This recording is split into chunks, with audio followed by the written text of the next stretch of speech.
Sí, todo bien. Ya, muchísimas gracias. Muy bienvenidos a nuestra charla. Nuestra charla está muy enfocada en contar una historia y queremos que todo el público sea parte de esta historia. Queremos que se identifiquen con nosotros, pónganse en su rol de developers, VAs, XDs, el rol que desempeñen en su vida diaria y traten de adentrarse un poquito con nosotros para descubrir cómo es que implementamos pruebas para una arquitectura basada en eventos. Entonces, para esto tenemos una agenda y vamos a tratar estos temas a alto nivel. Entonces, vamos a hablar sobre el negocio de nuestro cliente, que es la protección de la identidad, cómo funcionaba ya la compañía vendiendo este producto, cuál fue el primer paso o el primer objetivo del engagement o del contrato que tuvieron con nosotros, con ThoughtWorks, una sección a la que hemos llamado Los fantasmas se materializan, el problema que generó cuando estos fantasmas se materializaron, la solución planteada y al final tenemos un par de preguntas para ustedes. Queremos que se enganchen mucho con el storytelling de la charla y esperamos que les guste bastante. Y al final vamos a responder a algunas de sus preguntas. Entonces, comencemos. Primero, comencemos hablando sobre la protección de identidad. Entonces, seguramente todos nos habremos preguntado sobre nuestra vida en el Internet, nuestra vida virtual. Esto conlleva nuestra identidad por email, por redes sociales, quizá en otros ambientes, nuestro seguro social seguramente es algo muy importante en varios países.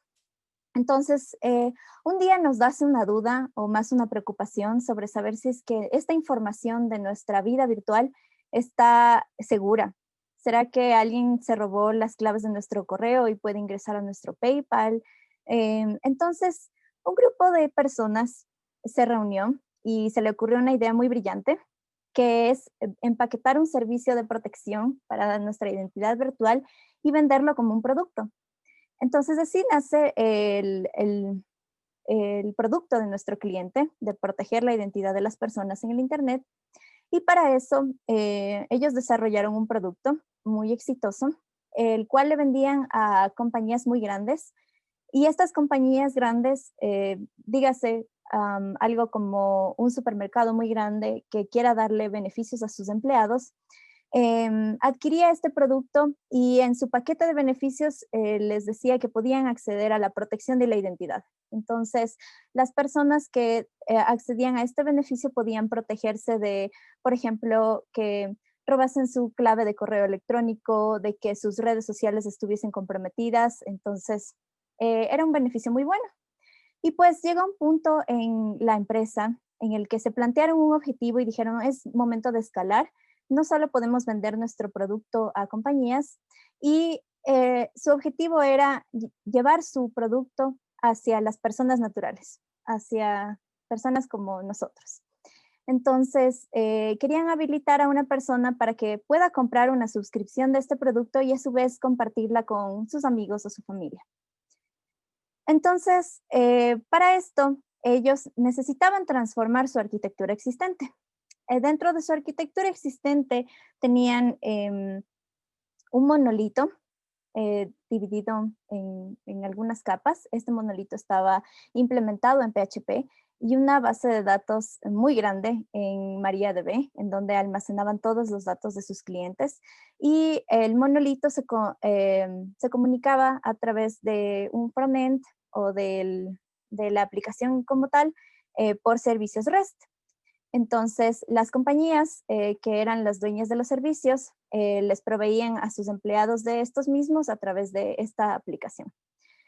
Ahora, ¿a dónde queríamos ir? Y aquí es donde interviene ThoughtWorks con la propuesta de una nueva arquitectura. Es que vamos a dividir la responsabilidad del monolito que tenía la empresa y lo vamos a hacer progresivamente en varios microservicios. Estos microservicios se iban a comunicar con otras aplicaciones que tenían y que eran el producto final del usuario e iban a performar las mismas acciones que hacía el monolito, pero de forma transparente. Entonces, dividir las responsabilidades del monolito y, por supuesto, esto llevaba a otra pregunta: ¿cómo se iban a comunicar estos microservicios entre sí? Entonces se decidió poner un broker de mensajería para que los microservicios accedan a la información relevante. Bueno, esta era la arquitectura que habían planteado, entonces así podían mantener a sus dos clientes, los clientes empresariales y también a las personas naturales, que eran los nuevos clientes que querían tener. Entonces, manos a la obra. Empezamos nuestro engagement y escogimos el primer objetivo de negocio para darle valor al cliente. Fue crear el primer microservicio de este ecosistema, que vendría a ser el microservicio de suscripciones. Y aquí es donde las personas naturales podrían venir y crear un perfil dentro de nuestro producto y acceder a sus servicios. Entonces, al principio, el resto de microservicios que habíamos planteado estaban un poco en la teoría o muy verdes en su desarrollo. Entonces, es por eso que los representamos aquí como un cuadrado gris, sin color. Y naturalmente, lo que existía en este momento era el servicio de suscripciones. Entonces, también había poca comunicación con el broker de mensajería, porque como verán, estos servicios eran teóricos en este momento. Entonces, vamos a hablar un poco más de nuestro primer servicio, el servicio de suscripción.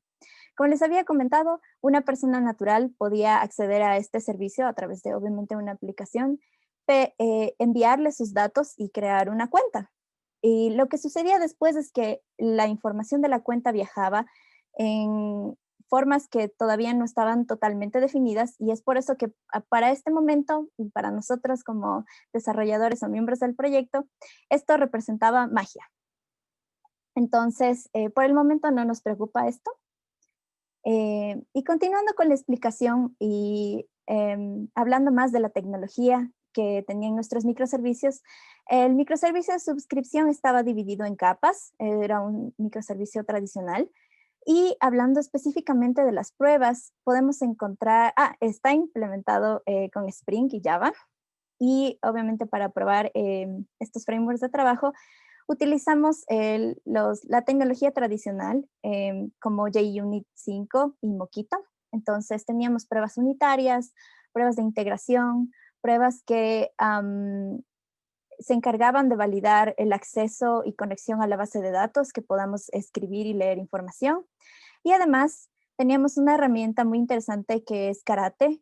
Karate es un API Testing Framework que utiliza un lenguaje de negocio, BDD, estilo Cucumber, que es muy amigable con el usuario o la persona que esté leyendo las pruebas. Entonces, Karate probaba la integración del servicio de suscripción con otros microservicios que están representados por estos cuadrados que todavía son grises, porque en este momento estos servicios estaban moqueados.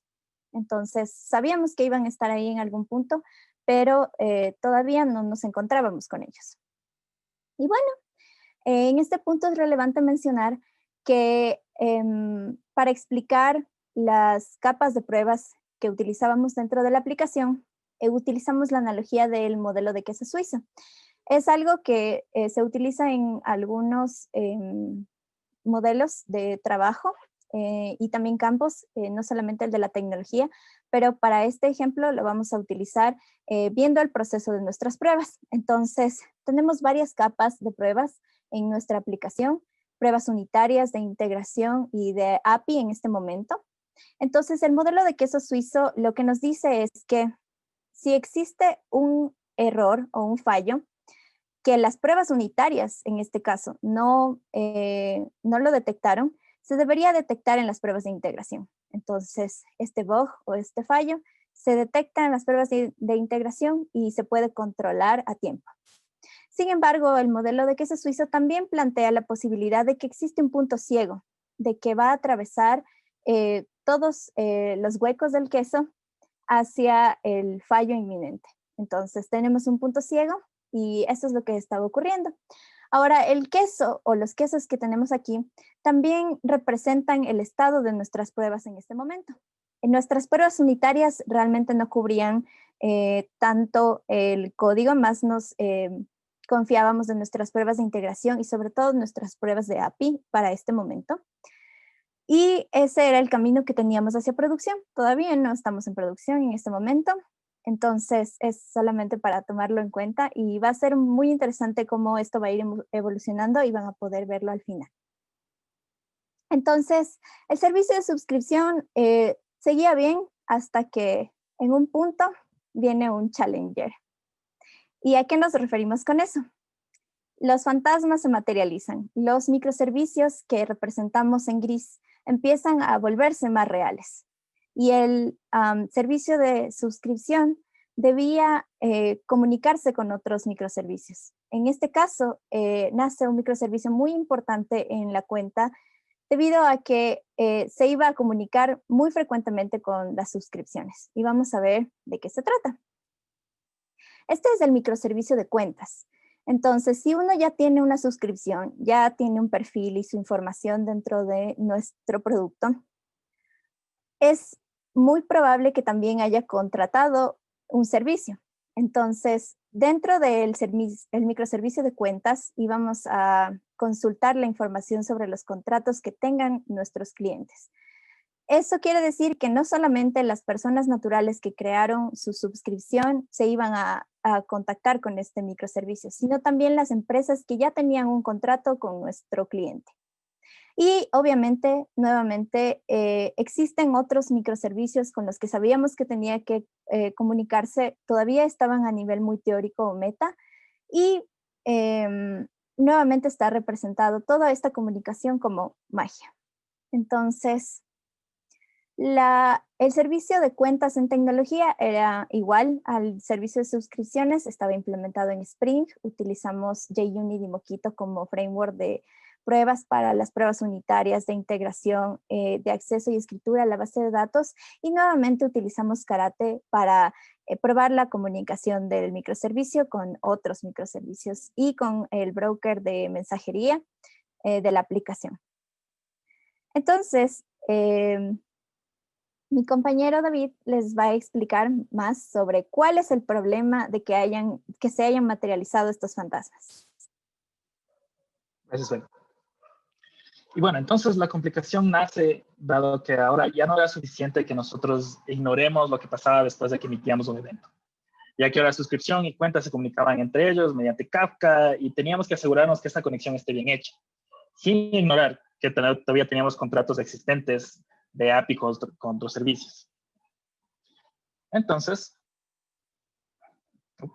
perdón, botón equivocado. Para darle un vistazo a estos diferentes paradigmas, podemos ver que REST se maneja mediante endpoints.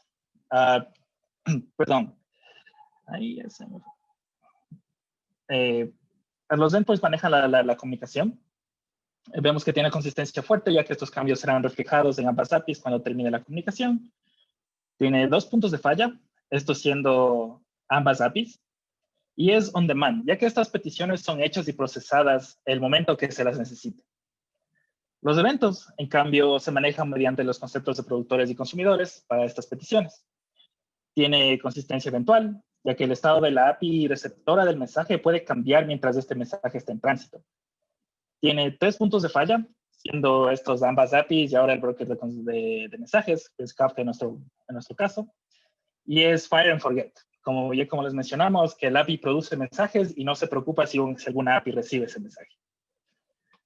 En nuestro contexto, si es que me hace caso, en nuestro contexto nosotros manejábamos la creación y administración de entidades de dominio como perfiles de suscripciones, cuentas y contratos mediante REST dentro de la aplicación de vida.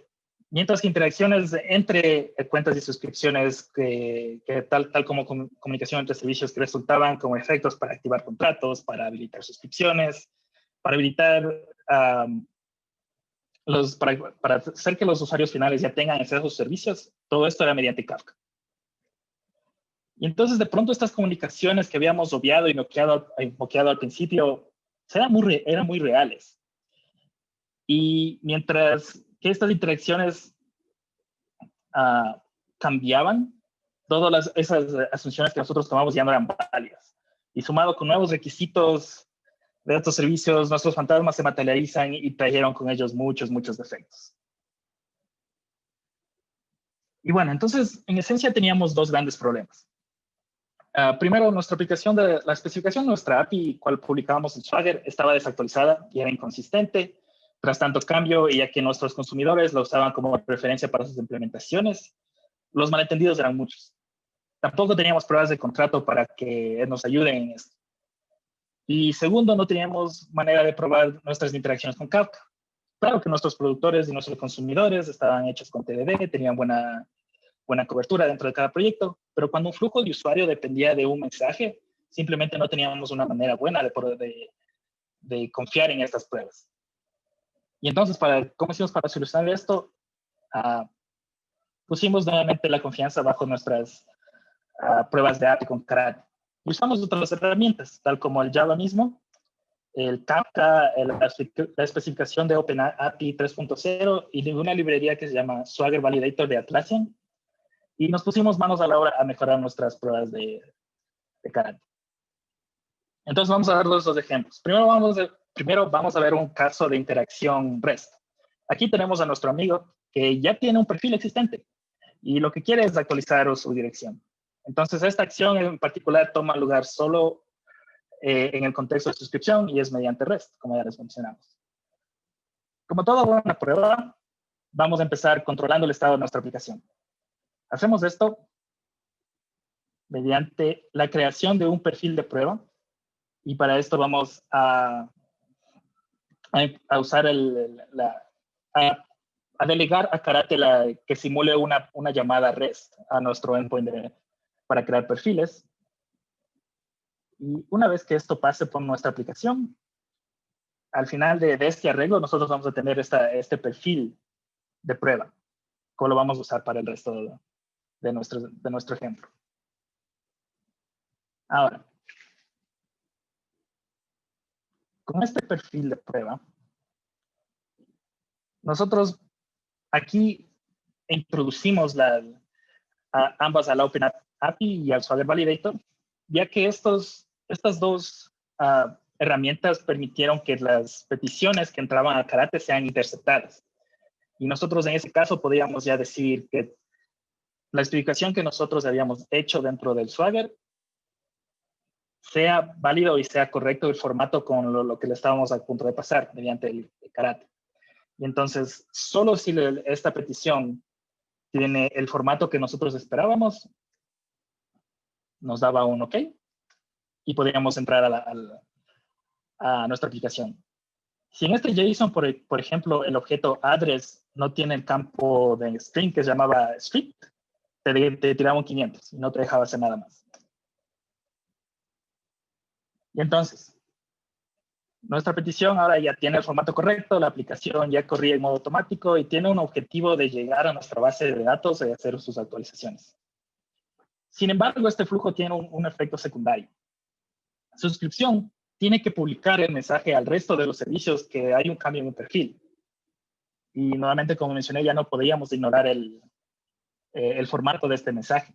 Así que creamos, mediante el uso de Karate, su acceso a Java y el Kafka en sí, nosotros creamos un consumidor de mensajes de prueba. Y este consumidor revisaba el formato de todos los mensajes que salía y solo si es que encontraba un mensaje indicado, decía todo está bien, la aplicación seguía su movimiento y llegaba a la base de datos y hacía sus actualizaciones. Y pues, para afirmar que nuestra prueba haya pasado bien, nuevamente pasamos por la aplicación y antes de que la aplicación nos pueda responder otra vez, el Swagger Validator interceptaba la llamada de respuesta, diciendo, yo tengo este documento de Swagger, aquí me están dando mi especificación. ¿Acaso lo que estoy a punto de regresar es lo que se necesita? Y si es que sí, nos decía, tienes un 201, tu perfil está tu perfil está actualizado. Y si ven ahí, Street ahora tiene el nuevo valor. Entonces, eso por el lado de REST. Y si vemos, Si vemos aquí, vamos al lado de Kafka, vamos a tener el ejemplo de pagar un contrato. Entonces tenemos aquí a nuestra amiga que ya tiene su perfil, ya sabe qué servicios quiere. Y ahora el último paso es pagar su contrato. Esta interacción es algo que pasa fuera del contexto ni de suscripción, ni de perfil, ni de cuentas, perdón. Entonces, nuevamente perdón, este control.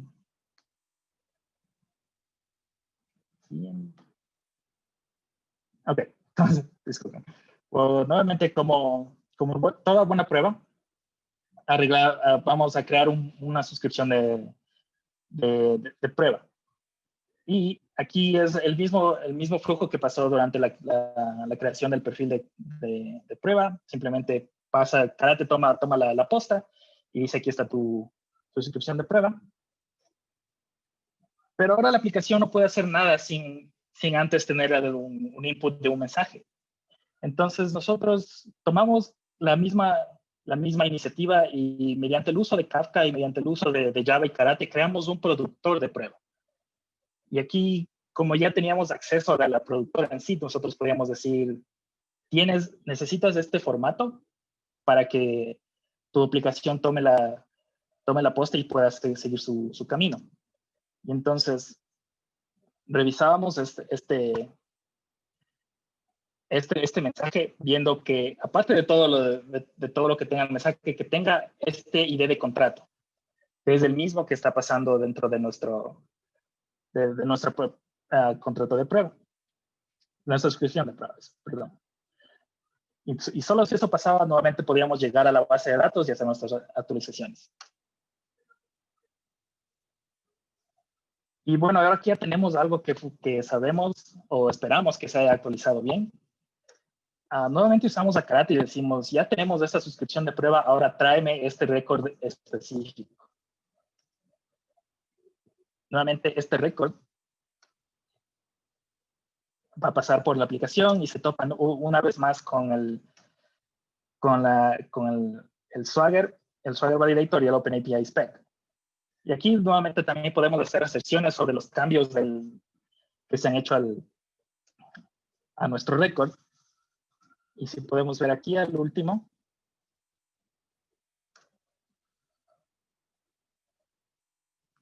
Si es que se muestra. Tenemos ahora nuestra suscripción que ahora está habilitada, que es lo que tenía que pasar dentro de suscripción.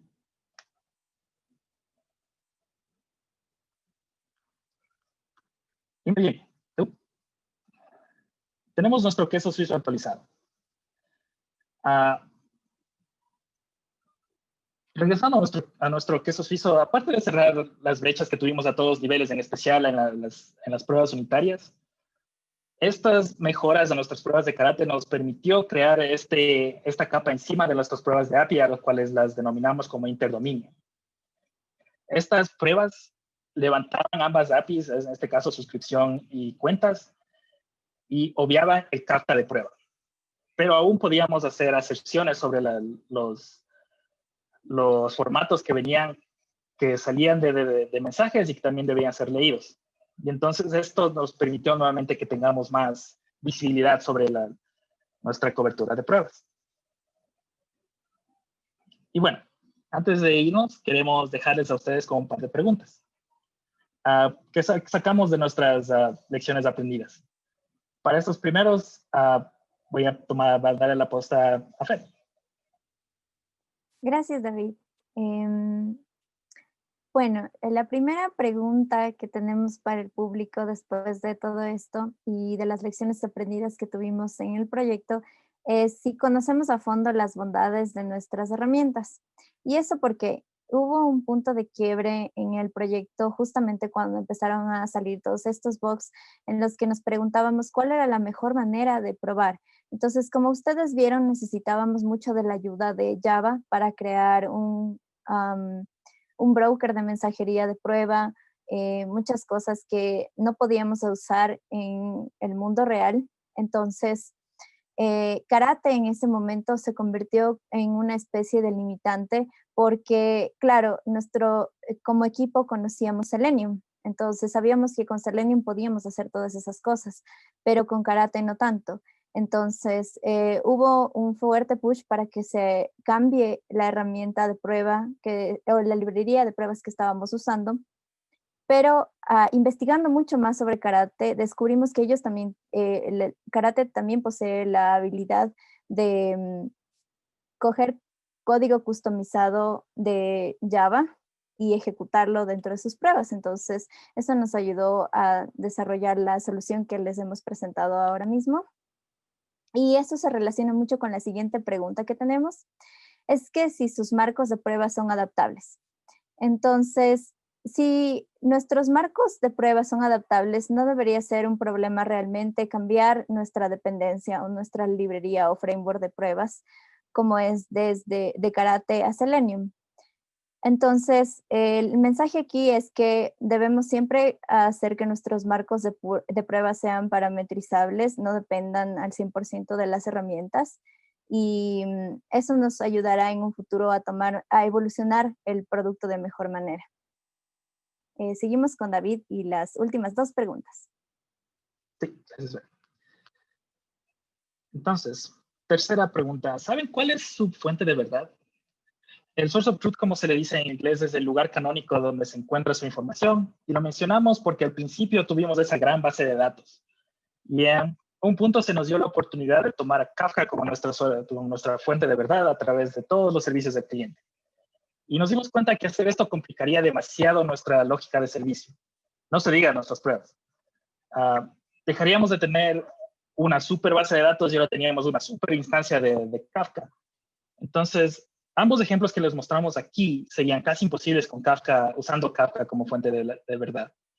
Y muy costoso con la gran base de datos. Y aunque no fue exactamente por estas razones, fue ventajoso el que hayamos optado porque cada servicio que lo necesite tenga su propia fuente de verdad como una instancia más pequeña de una base de datos. Y por último, ¿sabes cómo?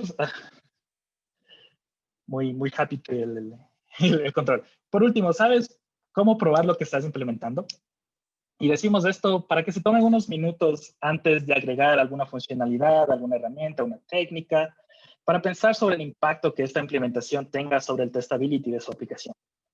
Ya que si es difícil de probar que esté bien implementado, es muy probable que les traiga dolores de cabeza futuro. Dicho eso, les agradecemos por su compañía y tenemos tiempo para unas preguntas. Muchas gracias Fer y David por compartir la experiencia vivida respecto a los marcos de prueba en la arquitectura basada en eventos, y también por último que hicieron esto de desafiar a nuestro público, hacerlo reflexionar alrededor de este interesante tema. Muchísimas gracias. En base, digamos, al mismo interés de nuestro público que tenemos aquí, algunas preguntas para que ustedes puedan contestárselas a la gente. La primera es, ¿valdría poner el Service Broker en la nube cuando los microservicios los manejan en servidores on-premise? Buena pregunta. De hecho, nuestro cliente, nosotros vimos al principio, antes de que entremos, vimos la posibilidad de tener esto en toda nuestra aplicación, el broker, todo en la nube. Pero dado que el contexto es más de seguridad, o sea, de la protección de la entidad, se optó por tener una nube en premise. Entonces, todos los servicios, hasta el broker en sí estaba en premise, pero entonces estaba en la nube y era como que un mix interesante. En cuanto a la pregunta, yo diría tomar como que el mismo approach que nosotros hicimos, viendo tus datos, ya que el Kafka en este caso está manejando muchos datos sensitivos, por lo menos en nuestro caso. De ahí, si es que lo ves más viable, si es que no es tan importante, por decirlo así, la seguridad o la privacidad de tus datos, no veo por qué no. Buenísimo, muchas gracias, David. La siguiente pregunta dice, ¿qué pasa con el Fire and Forget si ese mensaje no se puede perder? Ejemplo, ahí decía activar una cuenta. ¿Qué otras opciones existen? Yo tengo algunos insights en eso, conversando un poco más con el equipo de desarrollo de la aplicación y conociendo un poco más a Kafka como un broker de mensajería. Sabemos que existen opciones que Kafka da para justamente esto, de que qué pasa si se pierde un mensaje, cuál sería el comportamiento del resto de nuestra arquitectura al respecto. Y básicamente hay algunas opciones. Una de ellas es que puede darse o configurarse un retry de los mensajes en algunos casos. Eso específicamente en la configuración de la herramienta. También se puede configurar un tópico de mensajes fallidos. Entonces, y ahí se debería implementar la lógica en los microservicios para saber qué mensaje fallido le interesa al microservicio. Y creo que eso respecto a las configuraciones de Kafka. Pero en sí también puede ser una solución customizada que el equipo haya pensado. No hay ninguna restricción en eso, pero creo que esas son las dos principales configuraciones que existen para Kafka. No sé, David, si quieres agregar algo más. No, le diste súper bien. Las dos eran las opciones que nosotros tomamos, sí, sí. O que consideramos, perdón. Genial. Muchas gracias. Mira, una tercera pregunta que está acá dice, ¿usaban alguna librería específica para pruebas de los modelos? Para pruebas de los modelos, me falta un poquito más de contexto. ¿Cuáles modelos? Porque si estamos hablando de los modelos de mensajería, Kafka en sí, eso sí es, nosotros tuvimos que designarles a mano. Kafka le lee un JSON y mediante ese JSON perdón, es Karate. Karate lee un JSON y le usa como un formato de aserción. Y entonces tú tenías que hacerlo a mano para los mensajes. Para las APIs, para nuestros endpoints REST, pues esto podíamos leer directo desde nuestra especificación de Swag. Y fue por eso una gran razón que nosotros nos apoyábamos bastante de las pruebas de API, de las pruebas de Karate, porque va a sonar malo, pero es súper bueno. Eran súper restrictivas en lo que aceptaban y lo que no. Sí, también creo que hay que, perdón, hay que agregar también ahí que como MariaDB maneja estos dos paradigmas de base de datos relacional y también documental, tal vez en la presentación debimos de enfatizar más de que se utilizaba MariaDB como una base de datos documental más que relacional, ¿verdad, David? Sí, en algún punto sí lo usamos así. Lo que sucedió es que eventualmente el cliente optó por cambiar MariaDB a SQL Server y intentamos usar el paradigma documental en SQL Server, pero nos pareció súper raro usar una base relacional para hacer algo document oriented y revertimos a algo relacional. Buenísimo, súper. Tenemos aquí una cuarta pregunta. Dice, ¿Karate podría ser usado en un entorno AWS? ¿O qué recomendarían si fuera una solución amarrada en AWS? Excelente pregunta. Y tristemente una al cual no tengo respuesta.